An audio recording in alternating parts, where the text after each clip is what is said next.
Everyone, I'm Dr. Vidya, and in today's video, let us learn about ratio analysis. Ratio analysis is a part of financial statement analysis that helps us in analyzing the financial health of an organization. Now, let us look at some concepts relating to ratio analysis. The first one being the introduction. The financial ratios are basically calculated based on numbers which are found on a company's financial statements, that is, the balance sheet, income statements, and the cash flow statement. Let us look at various categories of ratios. We have the liquidity ratios that help in measuring the company's ability to meet the short term obligations. We know what liquidity is.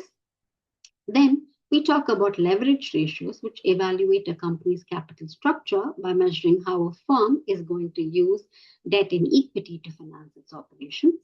We have the efficiency ratios that measure how efficiently a company is utilizing its assets and resources. And the profitability ratios help us in measuring the company's ability to generate profit from its resources. Market ratios or the valuation ratios evaluate the share price of a company's stock and imply whether the stock is underpriced, overpriced, or fairly priced. Let us look at each of these ratios separately. The first one, that is the liquidity ratios, we have the current ratio that is calculated.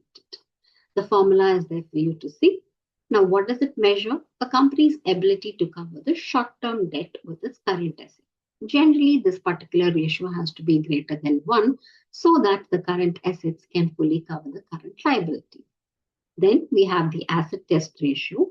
This particular ratio measures whether the company is able to cover the short-term debt with the current assets, excluding the inventories. Again, for firms where the inventories are not so liquid, the ratio has to be greater than 1.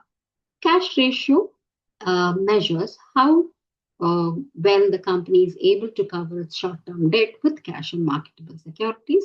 And the last one, that is the operating cash flow ratio, helps us to analyze whether the company is able to cover short-term debt with the cash that is generated from the operating activities. Operating activities are nothing but the sales activities of the organization. Moving ahead, let us look at the leverage ratios.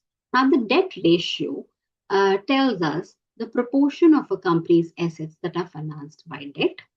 Debt to equity ratio tells us the relative proportion of debt and equity that is used to finance a company's assets. That is how much of debt and how much of equity is being used in order to finance a company's assets. Then the interest coverage ratio will tell us the ability of the company to cover the interest payments with the earning before interest and tax. Again, this particular ratio has to be greater than 1 in order to ensure that our operating income is able to cover the debt interest expenses. Moving ahead, when we look at the efficiency ratios, we have the asset turnover ratio.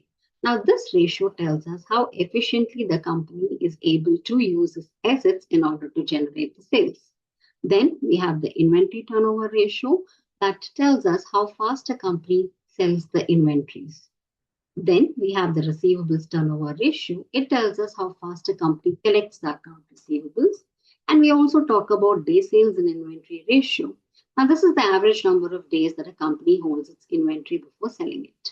Now, generally, why are these ratios used? In order to check how fast the inventory is being sold or how slowly the inventory is being sold. That means if the inventory is there in the organization for a longer period of time, then the company has to take necessary steps to be more efficient in their sales activities.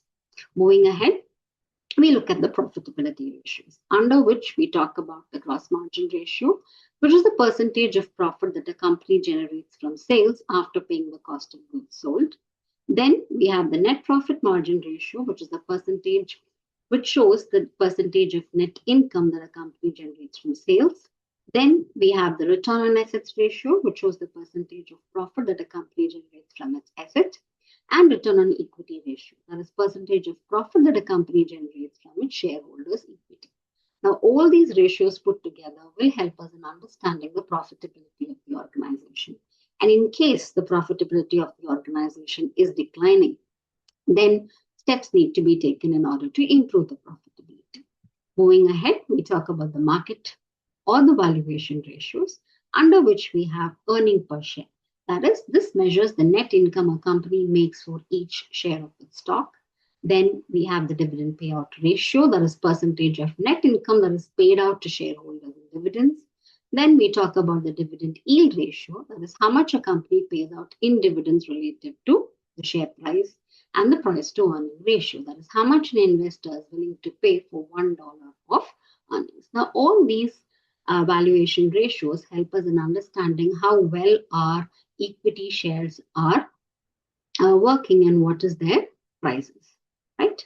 That's all for today. Thank you so much.